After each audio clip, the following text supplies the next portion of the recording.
Good day, I'm Junior Researcher Adam Southgate, and today's lecture will be covering the Abrahamic sphere's Gwaredwr. I'd appreciate that all hunters please subscribe as to not miss any future lectures, and also, if you enjoy the lecture and find it informative, please like the video and click the bell to ensure you do not miss any future announcements. I would also be very happy to hear your thoughts, views, and stories of your own interactions with the monsters of the spheres in the comment area of this video. Also, I'm always ready to answer any questions you may have, and please share these lectures with any hunters you feel would benefit from them. So, to begin, as always, we'll start with our general announcements. Firstly, the contract concerning the Morganian Conclave members within the town of Pentrafelin. Hunters Abrahamic Official, Senior Captain King, and Real Carrington Institute took the lead on the contract, with each commanding a team of 9 hunters beneath them. Due to the seriousness of the situation, with the Conclave members possibly possessing information that, if allowed to get back to the larger force, could mean an all-out attack, the team were forced to act quickly.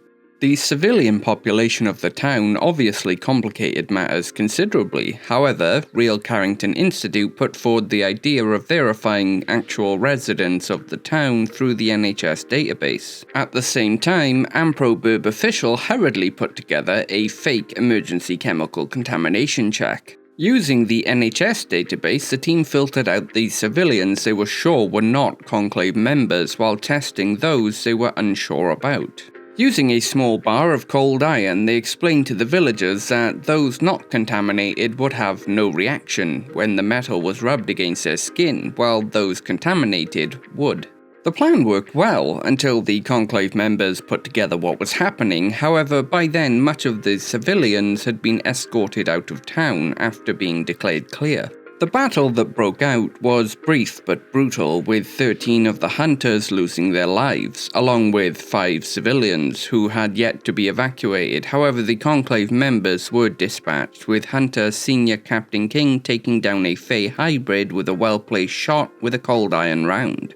I think I speak for all of us when I say we thank the hunters for their contribution, those who fell and those who survived.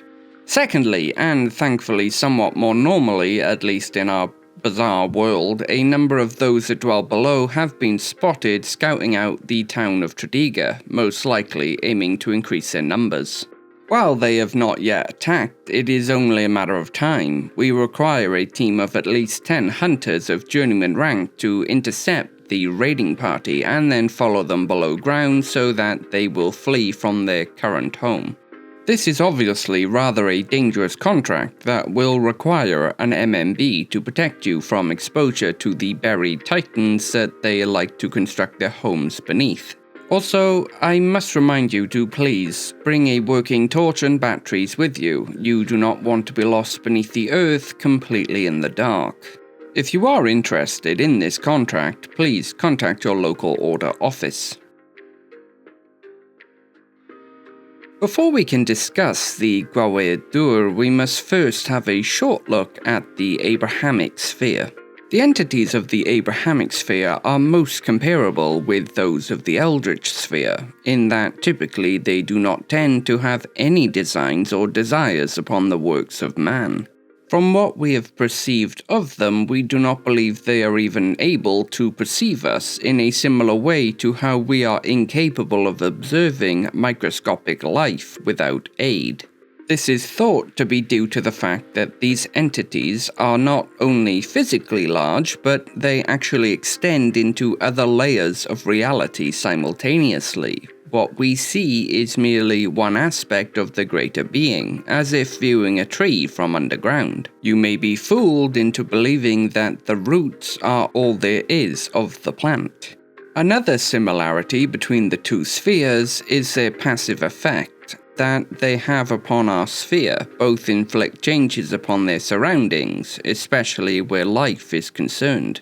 These changes can vary wildly, affecting physical form and mental state, with most of the time it resulting in a quivering mass of destroyed flesh. However, sometimes enough is left of the changed being for something new to be created.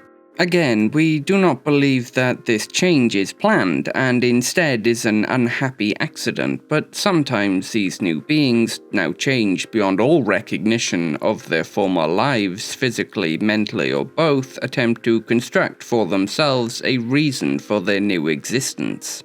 This is typically done with the entity that changed them as the central focus of their new belief, such as with the followers of the frozen sun.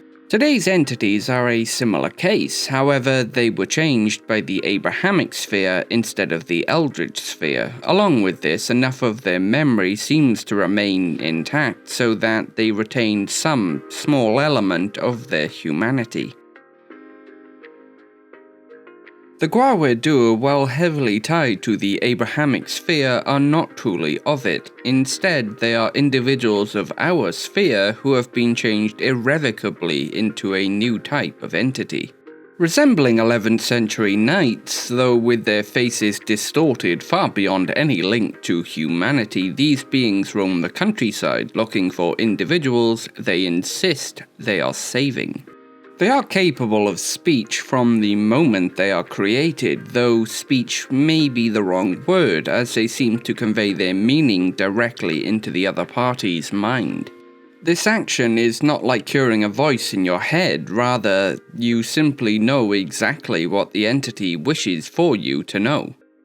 When a Gwaredwr finds an individual it believes is savable, its first action is to expose its many eyes to that person. This has the effect of engulfing the victim in a sense of bliss, making it impossible for them to run away or fight against the entity. This bliss does not freeze the individual, rather it locks them in a pure state of calm, where they will happily accept any action the entity inflicts upon them. During this blissful stupor, the Gwaredwr will slice into the victim with a blade each instance of the entity carries. Once the incision is made, they will reach into the chest cavity of the luckless person and pull out an organ that did not exist before the encounter. This anomalous organ, shaped similarly to a pomegranate, of all things, as stated, did not exist within the victim before the encounter, but the removal of it has serious consequences for the victim that we will discuss later. For those who run foul of a Gwaredwr who are not one of its chosen, a very different fate awaits them.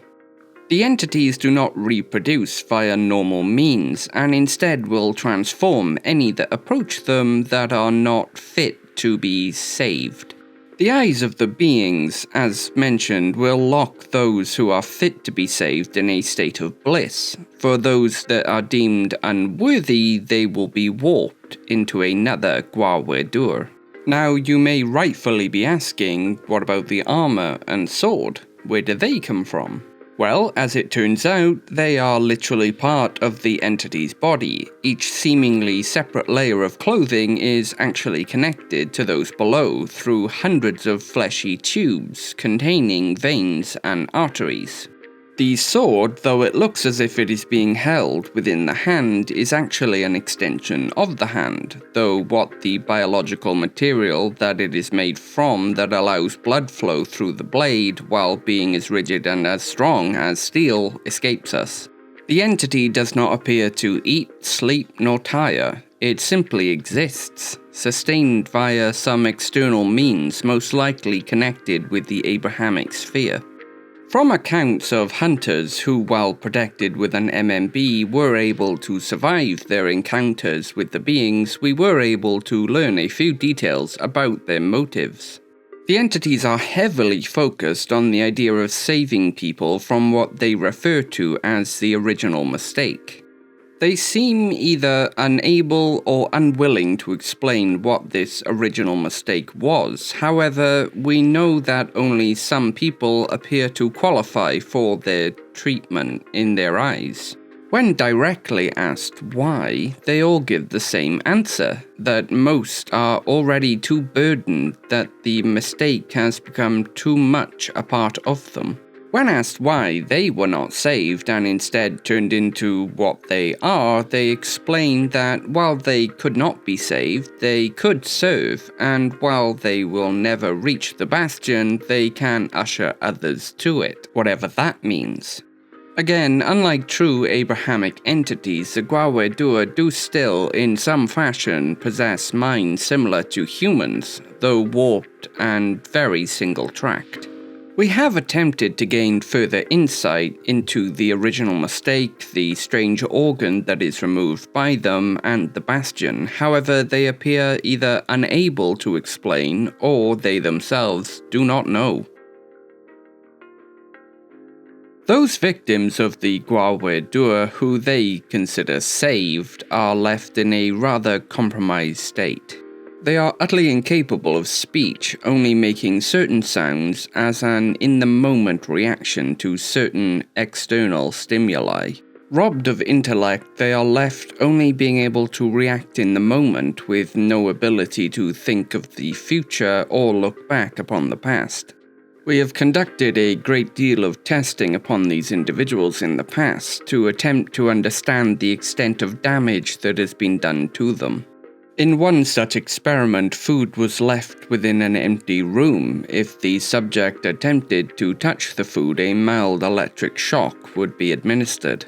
While the subject reacted to the pain as expected, upon repeat testing, they again attempted to eat the food and continued to do so each time the test was administered, showing no ability to remember the danger. In another test, a subject was shown food being placed beneath a red box. The box was then fastened to the floor with a very simple latch mechanism.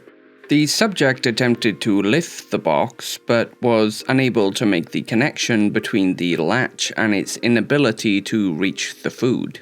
These saved are utterly incapable of caring for themselves, and as such are kept within a facility within England funded by each of the 5 anti-incursion organisations of Britain. They require round-the-clock care, as they are unable to manage against any level of adversity. While in the past they have been referred to as being within an animal state, even that doesn't truly fit, as they have no survival instincts beyond eating and sleeping. They show no fear to anything that is not causing them direct pain, and will quickly forget the pain once it has passed. They possess no aggression of any kind, and will completely trust any around them, no matter how many times that trust is broken. They are truly helpless individuals who could not survive in any natural environment. For obvious ethical reasons, testing upon these saved has long since ceased, with the facility they exist within having focused now solely upon their care. We had originally hoped to learn what the Gwaredwr were attempting to accomplish through the saved, however, it was a complete dead end. While the incision made within their torso by the entity still remains and needs to be treated, there is no sign of internal damage of an organ being removed. Thankfully, the Gwaredwr are entities that can be destroyed, though it is not as simple as firing a shotgun. Any weapon, bar one, will, while making contact with the entity, will not damage them. In fact, they won't even react. The only weapon we have discovered that is effective is a cruciform longsword. A hunter must, while equipped with an MMB, otherwise the encounter will be very short indeed, challenge the Gwaredwr to an honourable duel. The snag is that each Gwaredwr fight with the ability of an 11th century knight, with each instance of the entity seeming to have the exact same ability as each other with their inbuilt blade. This task is only fit for hunters who have dedicated much of their time to practicing with this specific weapon. Any novice will quickly be overwhelmed. The Order suggests, if you plan on hunting this particular entity, an exhaustive study of HEMA, though even then it is a struggle. It is also important to remember that the single combat element of the duel is vital, as if anyone else were to interfere, the entity would stop taking damage despite the correct sword being used, and will simply eliminate both its attackers. The only reason we are able to harm these entities is due to it allowing itself to be harmed, due to its own sense of honor. The very idea of the saved is distressing to me. A human being stripped of all that makes them who they are and reduced to such a state is detestable. The fact that these entities leave these poor people to their own devices after the event makes the entire process even more callous in my eyes. We have found saved who have died of starvation and exposure, where their interaction with a Gwaredwr had gone unnoticed and they were left to fend for themselves. But the honest truth is that I'm not sure even the Gwaredwr know why they do what they do. They very much could simply be viewed as another victim of the entity that created the first Gwaredwr. Either way, the task falls upon us, both to destroy the Gwaredwr and to care for the saved to the best of our ability. But that will be all for today. With Arthur's might and Merlin's wisdom, thank you.